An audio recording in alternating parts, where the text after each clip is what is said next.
네, 안녕하세요. 이 세상에서 어떻게 보면 전 우주적으로 가장 흥미로운 이야기가 많이 있는 붓다로드에 오신 것을 환영합니다. 오늘 지금 말씀드릴 내용은 서역불교에 대해서 지난 시간에 실크로드 개척 이야기들을 해드렸고요. 이제는 서역불교, 서역이라고 하면 약간 생소하실 수도 있는데 인도는 옛날에 천축이라고 불렀었고요. 그 다음에 중국의 서쪽 지역이라서 그냥 서역이에요. 서역, 실크로드. 여기에 수십 개 국가들이 있거든요. 그래서 그거를 오아시스 국가들입니다. 정확하게 말하면. 그래서 전에 실크로드 말씀드릴 때 이 천산산맥을 기점으로 천산북로, 그 다음에 천산산맥 남쪽으로 하면 천산남로, 산을 넘어갈 수는 없으니까요. 그리고 여기 타클라마칸 산맥 밑으로 해가지고 이제 서역남로라고 하는 세 개의 길이 존재하는 거고요. 이제 이 중에서 이 서역남로 쪽에 이 호탄이라고 하는 데가 굉장히 사실 좀 불교적으로는 중요합니다. 특히 서역불교 쪽이 굉장히 중요한데 그 중에서도 호탄. 만약에 저한테 다시 공부할 기회가 주어진다면 제가 꼭 공부하고 싶은 게 한 두 가지 정도가 있거든요. 하나는 이 서역불교. 그러니까 서역이라고 하는 데가 불교를 이렇게 저게 약간 필터 역할을 하는 거거든요. 그러니까 인도 불교가 중국으로 넘어오는 과정에서 필터 역할을 하기 때문에 저기서 변형되는 부분들이 굉장히 많아요. 그리고 저희가 지금은 별로 문화적으로 뭐 별로 그렇지 않아요. 하지만 예전에는 문화가 굉장히 높았습니다. 왜냐하면 실크로드가 움직이면 페르시아 이런 데도 마찬가지입니다. 이 교역로에 있는 국가들은 굉장히 다 경제력도 우수하고 그 다음에 경제가 높으면 문화는 당연히 높아져요. 그래서 선진국들 다 마찬가지죠. 경제력 떨어지는 선진국이 어디 있어요? 그렇잖아요. 그러니까 경제 뒤에 문화가 되는 겁니다. 그러니까 경제력이 안 되고 문화력만 있어요라고 하는 나라는 없어요. 그러니까 경제가 어느 정도 이상 갖춰지고 난 뒤에 문화력으로 올라가기 때문에 그래서 문화가 높다라고 하는 얘기는 당연히 경제력도 좋다는 얘기예요. 근데 지금은 저런 때 너무 힘들지 않아요? 맞죠. 근데 예전에는 무역 루트가 있으니까 무역 루트가 있으면 다 세금이잖아요. 전에 그런 얘기 했잖아요. 당나라가 나중에 이제 한무제 때 되면 그 얘기를 이제 또 나중에 또 해드릴 거예요. 한무제가 되면 드디어 이제 서역을 정벌하기 시작하는데 한무제는 뭐 동서남북 다 칩니다. 근데 동아시아 쪽, 그러니까 우리나라 고구려나 이런 쪽에 대해서는 큰 관심이 없어요. 그런 쪽, 그때는 뭐 고구려가 생기기 전이지만 이제 한사군 얘기인데 이쪽에는 전통적으로 중국은 동아시아, 그러니까 동아시아라고 말하기는 그렇고 우리 한반도 쪽하고 관련해서는 큰 관심이 없습니다. 그래서 수나라도 그렇고 당나라도 그렇고 힘들게 고구려를 깼지만 왜 그 사람들은 깨자마자 빠졌겠나? 라는 걸 생각을 해야 되거든요. 빠지는 이유는 돈이 안 돼서. 지배 비용이 통치 비용보다, 그러니까는 세수보다 지배 비용이 더 들어요. 그러니까 식민지 경영할 때도 마찬가지입니다. 그러니까 영국이나 프랑스 같은 나라들이 식민지 경영할 때도 그 식민지를 통해서 자원을 얻거나 무슨 교역을 하거나 뭔가가 있어야 되거든요. 그렇지 않고 그냥 땅만 넓으면 야, 이게 지금 필요가 있냐? 아니, 지금 세상은 달라요. 지금은 그런 것들을 뭐 거리와 관계없이 충분히 지배할 수 있는 거고, 하지만 예전에는 그런 데에 관심이 없죠. 그런 데에는 관심이 없죠. 그래서 그런 데는 빨리빨리 독립되는 거예요. 그래서 석유가 나오는 데는 이제 쉽게 독립 잘 안 되고 나중에 막 복잡해지는 거고, 석유가 나오는지 몰랐던 데는 대박이 나는 데도 있고, 사우디 같은 데는 뭐 1970년대인가 개발된 지 얼마 안 됐으면 거기 있는지를 몰랐습니다. 그래서 영국이나 프랑스 같은 나라들이 별 관심이 없어요. 노르웨이도 그런 거죠. 나중에 발견되는 거죠. 그래서 대박이 나는 거죠. 그런 데가 자원이 있다는 게 알려졌으면 뭐 강국들이 어떻게 해서든 들어가죠. 그래서 그런 문제들이 있는 거예요. 그래서 지금은 저희가 별 볼일 없지만 예전에는 아무튼 굉장히 좋았었다. 그리고 중국 입장에서는 힘만 있으면 저쪽은 무조건 장악하려고 합니다. 그리고 고구려 쪽은 별 관심이 없어요. 그래서 힘들게 고구려를 깼지만 바로 빠지니까 거기에 발해가 들어선다. 왜 빠졌겠나를 생각을 해보라. 제가 그런 얘기를 하죠. 그건 돈이 안 되니까. 옛날이나 지금이나 똑같아. 안 되면 뭐 바로 빠지는 거예요. 손절이죠, 손절. 근데 거기에 또 미스테리가 있어요. 아니, 돈이 안 되는 걸 뻔히 아는데 왜 힘들게 전쟁을 해서 고구려를 깼냐? 그런 얘기는 까마득한 뒤에 한국 얘기할 때 할 겁니다. 그때가 오기는 올란가 모르겠다. 그때가 오기는 올라. 그래서 이 서역 불교를 공부하고 싶은 생각이 있어요. 저게 규명이 잘 안 되는데 저기는 타임캡슐이 있어요. 지금도 저쪽에 가면 사람을 그냥 묻어놔도 다 미이라가 돼 있는 경우들도 많이 있어요. 저기는 건조지대이기 때문에 자료가 잘 보존이 됩니다. 그래서 저기에서 뭐가 나올지 모릅니다. 뭐가 나올지 모릅니다. 그리고 저기 불교를 연구하면 굉장히 재밌어요. 굉장히 재밌어요. 그리고 인도하고도 연결되고 중국하고도 연결되고 그래서 양쪽의 색깔을 다 알 수 있는 그래서 저쪽을 공부할 수 있으면 뭐 엄청 대단한 학자가 되는 거예요. 세계적인 학자가 되는 거고 저거 말고 이제 한문을 좀 공부를 잘하면 그러니까 엉간히 하는 한문 말고 혹시 고형이라고 하는 사람 들어보셨어요? 고형? 고형. 고형이라고 하는 사람인데 이 사람 굉장히 대단한 사람이에요. 주역이라고 하는 책을 연구했는데 최근 사람이에요. 최근 사람이에요. 그런데 주역을 연구했는데 그러니까 주역에 대한 주석서들이 굉장히 많아요. 그중에 이제 최고 주석서로 꼽히는 게 왕필의 주역. 전에도 제가 얘기했었어요. 이게 23살에 죽은 천재. 이 사람. 그리고 이 사람 걸 결국은 깨트리고 이 사람보다 더 권위가 올라가는 사람이 북송시대 때 정이천이라는 사람. 이천의 역전이라고 합니다. 그 다음에 나중에 이제 남송시대 때 주자. 그래서 주자의 본이, 주자의 책은 이름이 본이거든요. 그래서 저 두 책을 합쳐서 주역 전이대전이라 그래요. 굉장히 재밌는 책이에요. 그래서 이런 게 다 고전인데 이게 이제 최고의 권위들을 가진 책들인데 이 세 개가 삼강구도를 형성하고 있었어요. 그런데 최근에 이 사람이 사강구도로 만들어내는 거예요. 어떻게 하는 거냐면, 그러니까 대단한 학자지. 저 사람이 생각한 건 그거예요. 너네가 읽었을 때 그 한자의 의미가 공자가 봤을 때 한자 의미냐? 라고 생각을 하는 거예요. 왜냐하면 모든 단어나 이런 것들은 변화하거든요. 그러니까 너네는 그 글자라고, 그거는 이제 뭐 고대나 중세시대 때는 너네는 당연히 그 글자라고 당연히 해석했지. 하지만 공자같이 연대가 오래 갔을 때 그 한자를 그 의미로 썼을까에 대해 생각을 하는 거예요. 굉장히 재밌죠? 이거는 공부 진짜 잘하는 사람들이 하는 거예요. 왜냐하면 그 글자가 어떻게 뜻이 변형됐는가를 쭉, 우리가 뜻이 변형됐다는 건 어떻게 알 수 있냐면요. 한문 이렇게 오편 같은 데 보면 대표적인 뜻이 A, B 정도가 있고 나머지 잘 못 들어본 게 한 10개 이렇게 나옵니다. 그런 것들이 한 시대 때 쓰였던 거예요. 이해가 되죠? 그래서 아예 맨 앞에 있는 A, B 같은 경우가 가장 일반적으로 쓰이는 거고 뒤쪽은 가끔씩 쓰이는 거. 뒤로 갈수록 이제 용례가 적어지는 거예요. 근데 그걸 다 검토해서 시대적으로 그거를 떠내야 돼요. 포 떠야 돼. 진짜 뭐 대단한 거지. 그렇게 해서 글자들을 최대한 공자 시대의 의미들로다가 전환을 해서 할 수 있는 데까지 최대한 해서 주역을 해석을 했더니 어떤 얘기를 하냐면 이런 사람들한테 웃기고 있네 이렇게 된 거야. 야, 너네가 본 책은 그거 아니야. 원래 뜻이 그게 아니었었어. 네, 뜻이 달라진 거예요.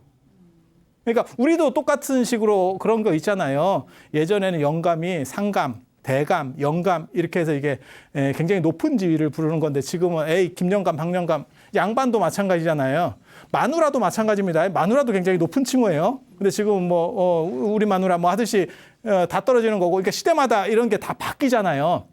그래서 최대한 추적을 해서 당시 뜻으로다가 돌렸더니 너네는 쓸데없는 거 봤어. 뭔 말 같지도 않은 거야. 이제 이렇게 되는 거예요. 굉장히 멋있죠. 근데 이런 걸 불교에서도 할 수 있어요. 그게 인도에서는 사라진 문헌들이 한역으로만 번역된 게 있어요. 그게 아비달마 문서 같은 거거든요. 그러니까 현장 스님 같은 사람이 번역을 해놨는데 인도에 원전은 없어. 그러면 그걸 돌릴 수 있느냐? 못 돌려요. 이게 언어 체계가 완전히 달라가지고 못 돌려. 그러니까 그와 관련돼서 최대한 접근해 가는 거예요. 그러니까 현장 당시에 한자 뜻이 뭐였냐를 찾아내는 거예요. 그래서 인도 거를 복구해 가는 과정이에요. 근데 이런 거는 하면 전 세계에서 1인자로. 그리고 뭐 엄청난 태풍을 불러일으킬 수 있는 뭐 그런 공부예요. 그래서 시도해 보면 참 좋은데 이제 저 같은 경우는 늙어가지고 늙어서 참 슬프지.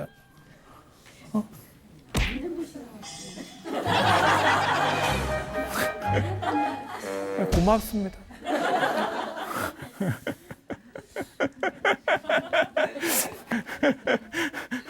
우리는 그렇게 위로하면서 사는 거예요. 그렇게 해서 이쪽은 천축. 우리 그 서유기 같은 데 보면 천축 얘기하잖아요. 그래서 이쪽은 서역, 서쪽 지역이라는 뜻이에요. 그러니까 이 여기하고 천축하고 달라요. 인도하고 다른데요. 완전히 문화가 다른 거예요. 그래서 이건 중간 문화, 양쪽의 중간 문화. 그런 식으로. 그래서 이쪽 불교에 대한 공부도 굉장히 좋아요.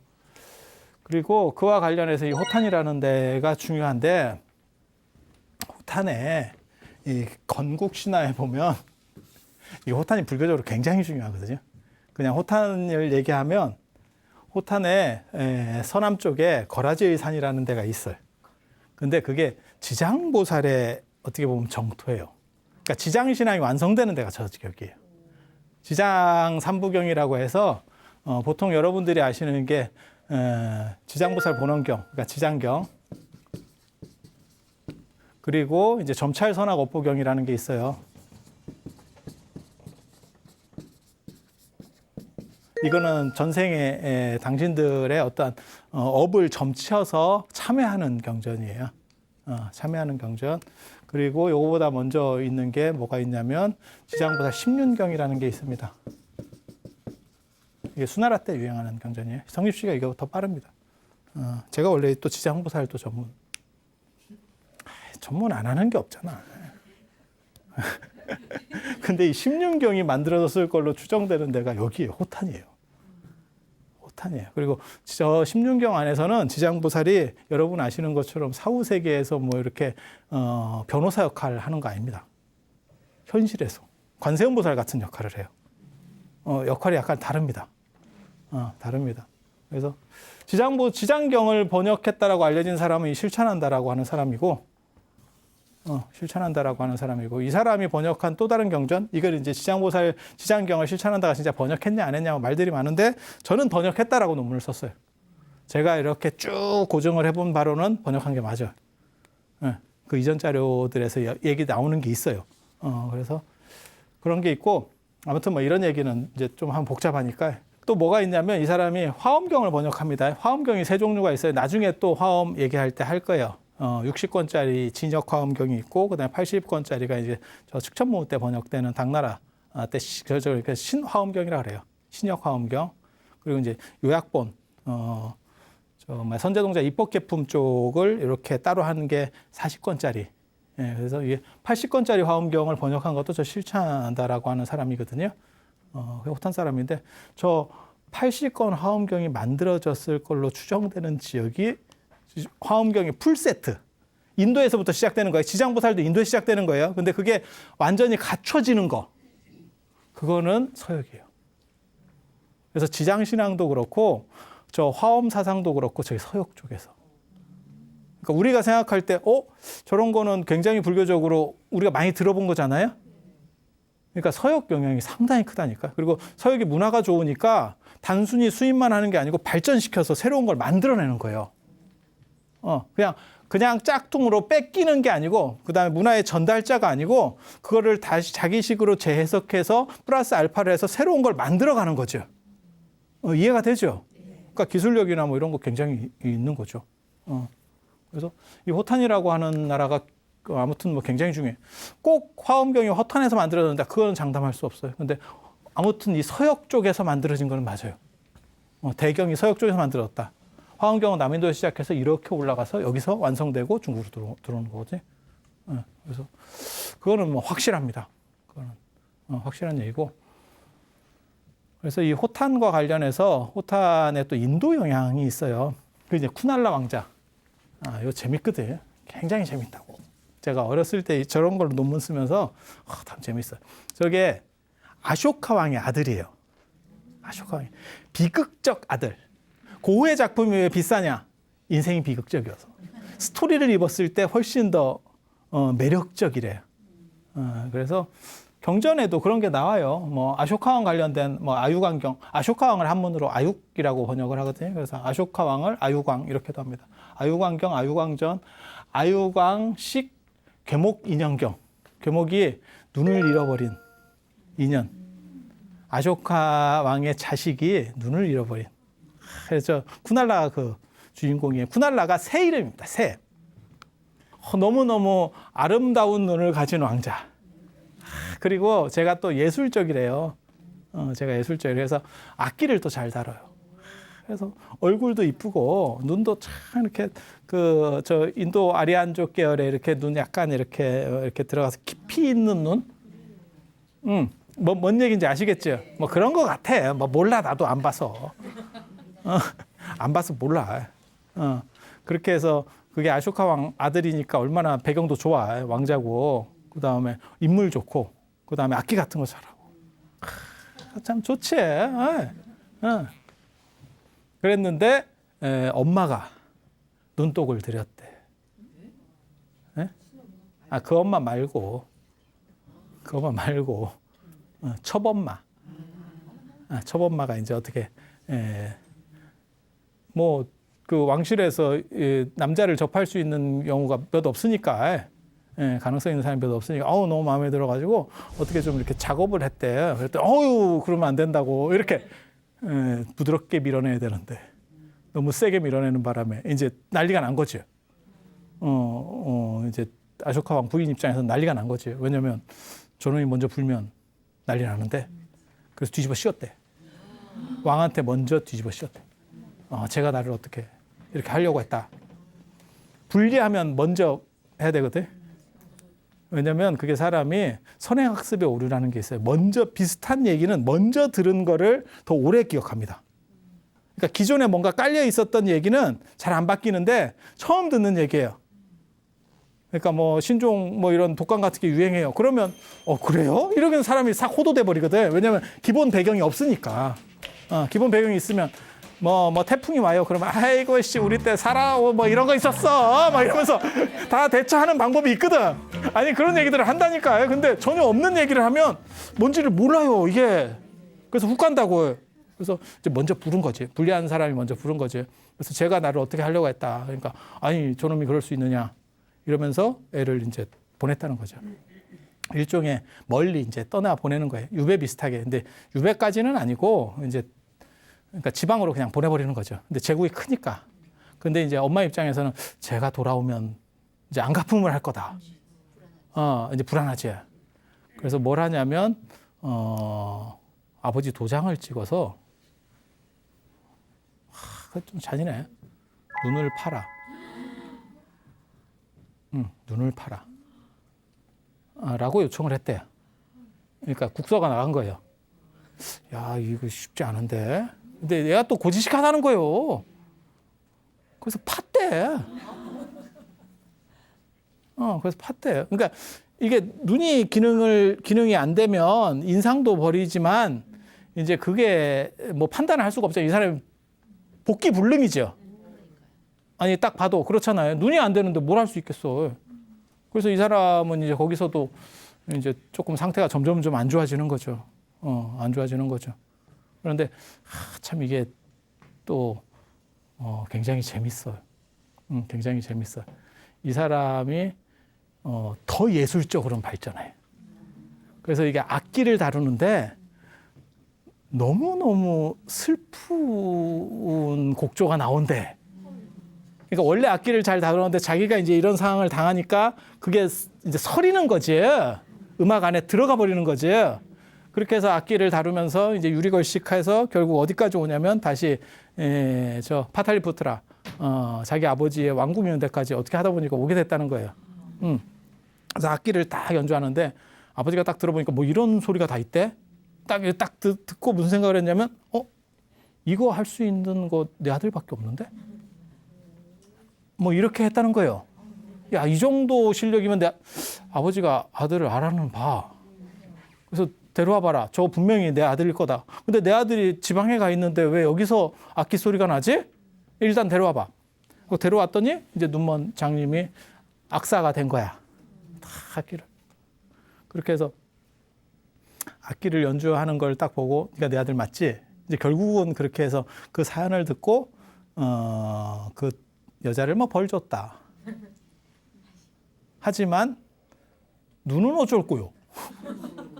아무튼 뭐 이게 비극적인 이야기예요. 비극적인 스토리고 사람들이 굉장히 좋아했었던 것 같아요. 그래서 그 얘기가 여러 버전이 존재를 하고 있어요. 그래서 얘네 이 두 종류가 있어요. 이 사람의 후손이 결국 가서 세운 게 저 호탄이다. 왕위 계승에서는 밀려나고 그렇게 한 가지 이야기가 있고 또 한 가지는 그 대당서역 같은 데 나와요. 대당서역이 이제 현장이 저기를 지나가면서 그런 데를 기록을 해놓는다고. 그리고 또 뭐 어떤 얘기가 나오냐면 이제 지방으로 보냈어도 옆에 신하들이 있잖아요. 왕자니까. 그래서 너네가 보필을 잘못했다. 그래서 걔네를 유배시켰다는 거예요. 북쪽으로. 유배를 시켜서 그게 그렇게 해서 걔네 후손이 건설된 게 호탄이다. 호탄에 이제 어떻게 보면 시조와 관련된 이야기예요. 근데 저게 의미하는 건 분명합니다. 뭐냐면 인도의 본류는 아니고 아쇼카 왕의 어떻게 보면 효성스럽고 신실한 아들이 우리의 조상이야. 그러니까 어떻게 해서든지 불교 국가가 되면서 불교랑 연결시키려고 하는 거예요. 우리나라에도 그런 게 나타납니다. 그래서 뭐 나중에 진흥왕 같은 경우가 뭐 동축사를 만들고 서천축, 동천축이 우리나라라는 거죠. 신라라는 거잖아요. 그래서 동쪽의 인도, 그래서 뭐 동천축 뭐 이렇게 하듯이 연결 지으려고 하는 거예요. 그래서 왕위의 정당성을 연결하려고 하는 그런 속성을 보이는 그런 신화라고 보시면 돼요.